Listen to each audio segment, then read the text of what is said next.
Queridos oyentes, bienvenidos a la cuarta entrevista de Mario Weisbrot, en la cual he dedicado a entrevistar a distinguidos personalidades del mundo amarillo, y más que el mundo amarillo, del centro político de Chile.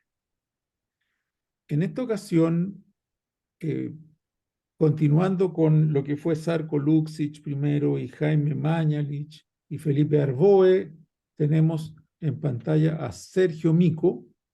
Estoy seguro que la gran mayoría de los chilenos que lee la prensa sabe exactamente quién es. Solamente diré que es una persona que, siendo abogado, se formó en la Universidad de Concepción. Fue allá presidente de la Federación de Estudiantes en pelea contra la dictadura, magíster en ciencia política, doctor en filosofía de la Chile, profesor ahora asociado de la Facultad de Gobierno, y fue elegido por los decanos de Derecho como consejero del Instituto Nacional de Derechos Humanos entre el 2019 y el 2025. Director del instituto entre el 2019 y el 2022. Dicho todo esto, yo sintetizaría esto en que Sergio es una fuerza moral de este país. Y dicho lo anterior, te hago una primera brevísima pregunta sobre tu opinión de lo que está ocurriendo hoy día en Chile, en términos políticos, en términos del nuevo proceso constitucional, pero muy breve para que después vayamos a hablar de los temas que a ti más te convocan. Bueno, Mario, muchísimas gracias por invitarme. Tú sabes que te tengo en alta estima. Te agradezco mucho tu calificativo de fuerza moral, que me queda como poncho. Tú eres el que la hace. Y mira, yo amo mi país, eh, amo la política como la capacidad de hombres y mujeres que agrupados defendemos intereses, ideas, tenemos pasiones distintas porque queremos vivir juntos y desde esa perspectiva yo estoy esperanzado que después del resultado del plebiscito y el rechazo, en un ambiente de mayor moderación, vamos a llegar a un acuerdo por una nueva constitución, que es el pacto político fundamental.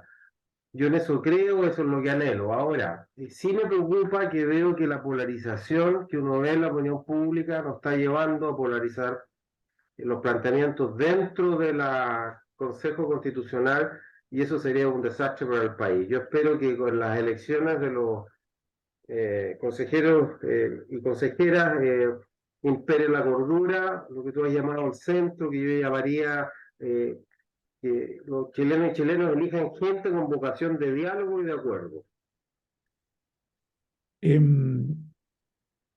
Dos cosas. Una, se me pasó decir un dato muy importante de Sergio, y es que es miembro de la Comisión Política del Partido Amarillo flamencamente constituido. Ahora, sobre lo que tú hablaste, Sergio, yo tengo un temor, y es que de la gente no vaya a votar, o que vayan muy pocos a votar. ¿Tú crees que esto puede ser así? ¿Y qué opinas y qué le dirías a los chilenos en cuanto a si van a ir o no a votar? Mira, ahí yo leo la prensa como tú, veo las encuestas de opinión pública, pareciera ser que el porcentaje de votación no sería bajo, pero claro, a mí yo lo que veo en el ambiente es que este es un debate completamente de nicho, la nueva constitución, y, y mucha gente está completamente ya cansada con el debate constitucional, eso lo veo con mucha fuerza y claro, eso se podría expresar en abstención o en votos nulos. No lo sabemos. ¿No? Hay otros que me dicen, mira, la gente en la medida que tenga miedo que le aplique una multa va a ir a votar igual. Bueno, no lo sé. Lo que yo sí sé es que entre menos gente vaya a votar, más probable es que se elijan candidatas de los extremos. Y si eso ocurre, vamos a tener un país que no va a ser capaz de darse una nueva constitución y esto que nos reventó la cara el 17 de octubre en la noche del 2019, si se van a cumplir 4 años, va a continuar. Yo les diría eso. Así que a los chilenos que vayan a votar. Y por otra parte, bueno, Mario, estamos hablando de un derecho de ir a votar que pucha que nos costó conquistar, reconquistar, pero también es un deber, ¿no? Si uno no puede aspirar a vivir en un Estado que, por ejemplo, garantice derechos económicos, sociales y culturales, pero que uno no esté dispuesto ni siquiera a ir a votar, ¿no? Hay que pagar impuestos, hay que denunciar al funcionario público venal. Si hay un aspirante a dictador en este país, hay que combatirlo. Eh, eh, no vamos a tener un retén de carabineros en cada uno de los parques nacionales para que no contaminemos, no tiremos la basura. Entonces, el listado de derechos, que es muy importante para que funcionen las democracias, va acompañado con un listado de deberes y el deber cívico básico, elemental, que uno exprese su opinión a través del voto. Correcto. Mira, el temor que yo tengo, fíjate que no es que la convención por pocos votos, por baja votación se polarice y que sea rechazada. El principal temor que yo tengo es que no sea rechazada, sino que sea una convención, una constitución aprobada por 51-49, Ah, ya, ok. 22-48, y que sigamos con el país polarizado por este tema por décadas. Ese es el escenario que a mí más me asusta. Por eso yo también coincido contigo, como dice el tío Sam, a usted lo necesito, vaya a votar por quien quiera, pero vaya a votar, ¿cierto? Vaya a votar. Eh, Mira, yo parto del siguiente supuesto que como hay un ambiente negativo para la política en general y hay un cansancio con el proceso constituyente, creo yo que eso va a ser un poderoso incentivo, además con la experiencia de la convención anterior, de ponerse de acuerdo, porque solo en la medida que hay un gran acuerdo dentro de la convención, hay alguna chance de que se apruebe esa nueva constitución con una mayoría. Entonces, pero sí coincido contigo, en realidad tú tienes razón, si vamos a tener un plebiscito polarizado como el anterior y más encima con resultados estrechos, bueno, no resolvimos el tema, pues. Pues si una constitución es la ley fundamental, tiene que ser el mínimo, el acuerdo básico de un país, ¿no? La constitución norteamericana no se discute en términos de su legitimidad, podremos, bueno, en fin. La grandeza para Hannah Arendt de la Revolución Norteamericana es que lograron un pacto político que duró. En cambio, el colapso de la Revolución Francesa, que hasta 1870, Mario, tú lo sabes bien, no fueron incapaces de establecer una democracia y una constitución que uniera a los franceses. América Latina no va a salir del atolladero, el promedio creo que hace 10 años atrás eran 11 constituciones por cada país. Imagínate, Y eso imagínate. es un desastre, Exacto. porque la constitución es el pacto político sobre el cual tú construyes todo lo demás, por las leyes, las políticas públicas, la seguridad en los negocios, la propiedad privada, los tribunales de justicia, las Fuerzas Armadas, bueno, en fin. Correcto. Ahora bien, Sergio, ¿qué mensaje fundamental te gustaría darle a los chilenos hoy día? De carácter cívico, moral, ético. Bueno, tuve el privilegio de que me invitaron a la Facultad de Derecho de la Universidad del Desarrollo a hacer la clase magistral y me pidieron que hablara de amor por la patria y del sentido de la vida. ¿M? Y ahí yo lo que le quiero transmitir a tus oyentes, Mario, es que se la jueguen por Chile, que amen Chile, eh, por agradecimiento. La naturaleza de este país es una cosa bellísima, increíble. Una cultura que es capaz de que una hija de campesino, de un profesor que la abandonó y de campesino, el Valle del Elqui termina de premio Nobel, un hijo de un ferroviario termina de premio Nobel, la cultura chilena, la geografía chilena, pero también la historia, Mario. Hemos vivido momentos dramáticos, pero yo siempre le reclamo a mis alumnos que frente a todas las cosas negativas de nuestra historia, que son muchas, recuerden que Chile tuvo una república antes que Alemania, Francia, Italia y España. Y cuando se nos vino abajo en una guerra civil espantosa, en 1891 la reconstituimos, Mario, y el año 65 estábamos entre las 3 democracias más desarrolladas del mundo. Y Mario, y se nos cayó, y todos cometimos errores, y todos participamos en ese proceso de reflexión, ¿ya? Y volvimos a levantarla. Y el 2018 estamos también, la democracia más desarrollada, junto con la Uruguaya, un país pro en términos comparados, el ingreso per cápita más alto de América Latina. Entonces, este es un tremendo país, que lo estamos pasando re mal, pero tenemos una historia que avala que podemos hacer grandes cosas juntos. Y eso es mi último mensaje. Eh, Ortega y Gasset lo dice muy bellamente, que es cierto que para hacer grandes cosas hay que estar unidos. Pero él dice, pero es verdad además que es la inversa, es decir, que para estar unidos hay que proponerse grandes cosas por hacer. Mario, tú estás dando toda una pelea por educación, que nos quedamos atrás, eso hay que retomarlo. Pero Chile con la educación, con la geografía que tiene, con la cultura que tiene, con la historia que tiene, podría aspirar a ser el primer país desarrollado de Hispanoamérica. ¿Por qué no? Y le daríamos un mensaje de esperanza a 600, 700, 800 millones de personas que lo están pasando mal en general. Entonces, pero para eso necesitamos una mucho mejor política y la capacidad de llegar a un acuerdo constitucional y ya cerrar el debate. Este es el acuerdo básico. Y de aquí para adelante nos largamos con todo. Ese es mi Me mensaje. parece casi emocionante lo que tú me estás diciendo, y lo digo en serio. ¿Sí? Pero déjame ponerte un matiz de duda a este futuro que Cuéntame. tú planteas. Yo quisiera que tú focalizaras ahora tu mensaje un poco más en los estudiantes de la educación superior. Mm. La impresión que me cuentan, yo ya no hago clase, pero muchos amigos me cuentan que es terrible estar haciendo clase en la educación superior, ¿Por qué, maestro? que los estudiantes no están ni ahí, que no Mm, pescan a los profesores, que no mm. les interesa en lo absoluto aprender, que están ahí mirando el celular en la clase, que están ni ahí, que hay mucho estudiante que no está ni ahí. Primero, ¿tú encuentras que ese juicio es verdadero, esa aseveración? Y si es así, ¿qué le dirías a los estudiantes universitarios del país? Mira, voy a hacer una reflexión de orden cultural. Lo que pasa, Mario, es que para las generaciones anteriores, lo colectivo primaba sobre lo individual, ¿sí? Lo local sobre lo global.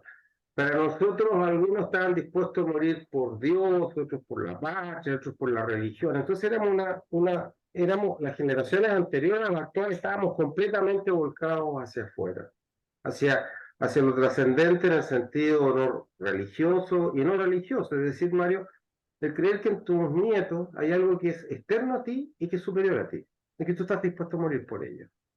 Es creer eh, que hay, como te digo, algo que rompe, no voy a decir el individualismo, Mario, la individuación, porque ¿qué pasa con las actuales generaciones que son hijos de la individuación? Es decir, son sus derechos individuales, son sus libertades personales, es su autonomía personal, es su derecho a la intimidad y a la privacidad inviolables.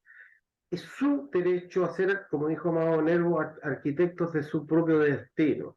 Es su derecho a autoperfeccionamiento a través de la educación, bueno, en fin, la ciencia, la tecnología. Entonces son una generación de la individuación. Y que tiene un aspecto muy bello, ¿no? Porque también yo creo que tú con los tiempos, yo voy a cumplir 60 años, si Dios quiere, este año, y uno mira para atrás y de repente digo, pucha, le debían dedicado más tiempo a mis hijos, Mario, o a mis hijas, ¿cierto? Le debían dedicado más tiempo a mi biblioteca, eh, a pasear, a conocer la naturaleza de Chile. Entonces, mirando retrospectivamente, yo diría, sí, hay cosas muy bellas de esta individuación, pero lo triste, Mario, es que uno los ve al final los cabros solos y con un sentido de la vida muy disminuido. Ahora, mi experiencia, eso es una reflexión general, ahora, mi experiencia, yo hago clases en la escuela de gobierno, en la administración pública de Chile, en la escuela de economía, en máster de ciencia política y en ciencia política también de la Chile. Es un tercio, un tercio, un tercio. Vale. Así, hay un tercio que tú le puedes tocar el corazón y ellos te lo tocan a ti, esos jóvenes. Y que tú ves, yo le hago clase a jóvenes, algo en el máster de primer año, y tú ves que eh, tienen ideales, tienen esa vocación de trascendencia, hacer algo grande en la vida, eh, que no sea algo que es muy honorable, por cierto, de desarrollar un proyecto personal de vida.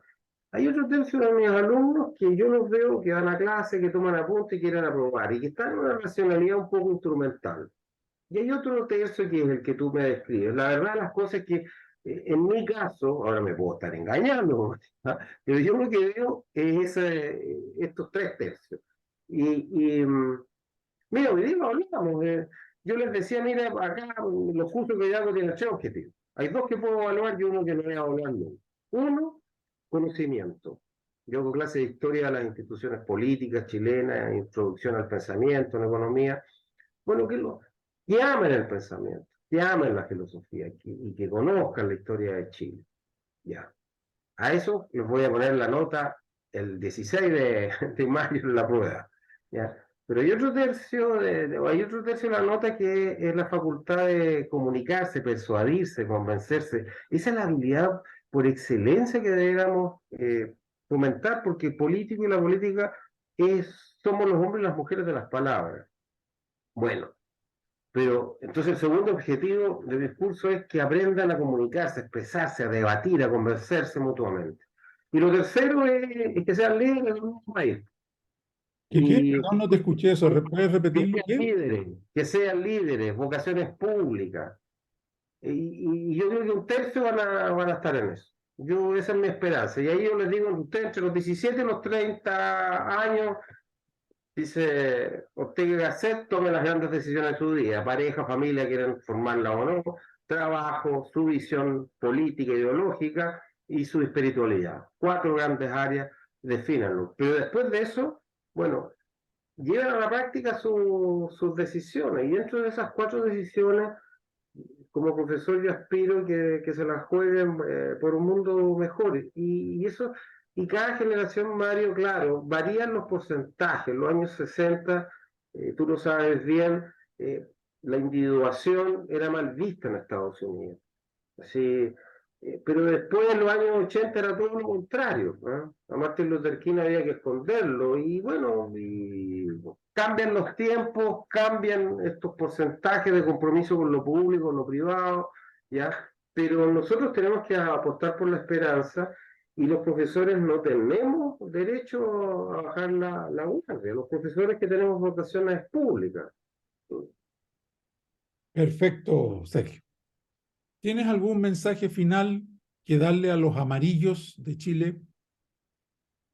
Mira, eh, yo creo que nos costó juntar las firmas, así no creo. Entonces hay una primera reflexión que, que expresamos una necesidad política, Mario,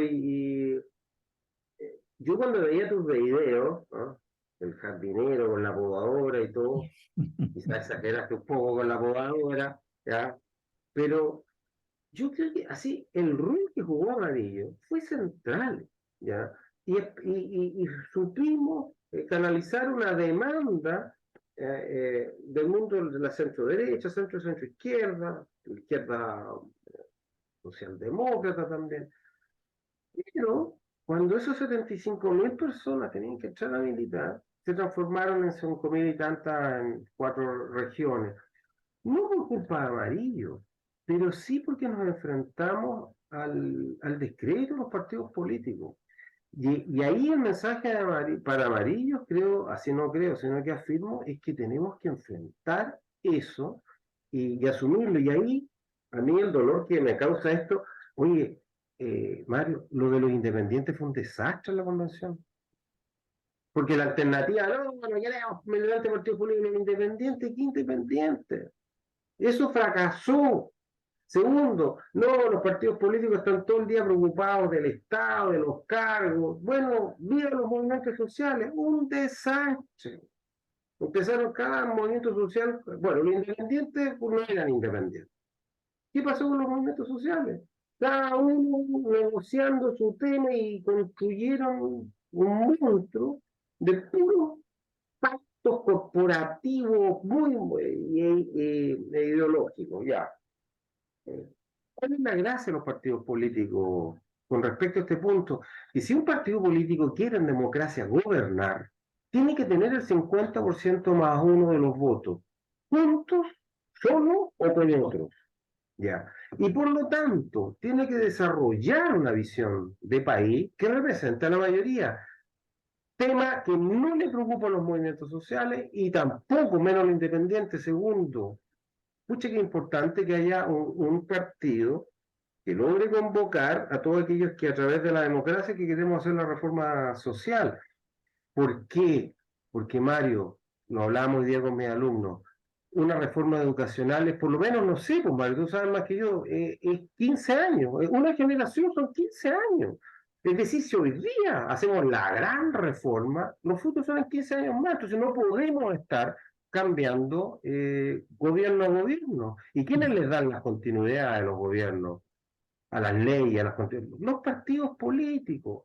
Salvador Allende murió el 73, pero ahí quedó la nacionalización del cobre y Codelco, como gente, bueno, en fin, lo mismo podríamos decir Eduardo Frei. Entonces, la gracia de los partidos también es que tienen una visión global, tienen que tenerla si quieren gobernar un país, nacional, porque tú tienes que estar desde Arica hasta Punta Arenas haciendo tus planteamientos y además en la medida que se institucionalicen los partidos, bueno, le dan continuidad a la política. Entonces, ¿cuál es mi mensaje para Amarillo? Tenemos que ver cómo sintonizamos esas 75.000 personas que nos entendieron clarísimo y nos apoyaron para el plebiscito y ahora cómo eso se transforma en una fuerza político partidista que logre nuclear a toda aquella gente que a través de la reforma, de la democracia quiere hacer la reforma social, donde confluyan, con esto termino, Mario, el liberalismo social, la socialdemocracia y el socialcristianismo. Sí, es un proyecto precioso, es indispensable que se encarne. Pero para eso tenemos que ver cómo revitalizamos eso que se llama partido político.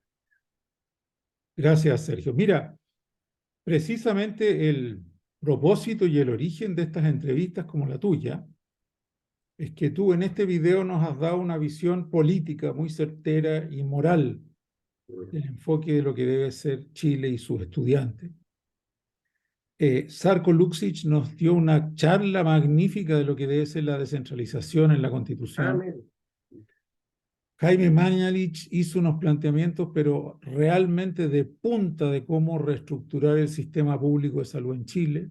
Fundamental. Felipe Arboe nos dijo, pucha, cosas muy concretas de lo que hay que hacer para reforzar el combate a la delincuencia y el narcotráfico. Es decir, lo que queremos es que los amarillos ahora empiecen a dar línea. Eso. No solamente decir que somos una figura de centro y que el centro es muy bonito porque es de centro, no, sino que porque tenemos planteamientos concretos Eso que es. hacerle al país como los que estamos tratando de divulgar en este tipo de entrevistas. Y Estupendo. con Voy a eso, hacer algo, yo sé, hay que cerrar, pero te voy a decir, hay dos tipos de centros. Están los centros pragmáticos, que según los humores de la opinión pública van cambiando, y hay centros programáticos, que es lo que dices tú. Si va a haber, entonces, nuestra identidad tiene que ser en torno a programas. Si en este programa Jaime Manelich tiene una propuesta de salud que convoca gente de derecha, de izquierda, fantástico, y quizás la propuesta educacional van a mover a otro. La clave de esos partidos de centro programático es que sus políticas de alianza, sus acuerdos, son sobre las ideas de país, programas de gobierno. Entonces, es bien importante hacer la distinción. Chile, el Partido Radical era un partido de centro programático, era la CORFO, era la industrialización, pero llegó un momento que perdió el rumbo completamente y estuvo en el gobierno Jorge Alessandri, después apoyó a Durán, ¿te acuerdas? Y terminaron metiendo en el gobierno de Salvador Allende. Bueno, saltó por los aires.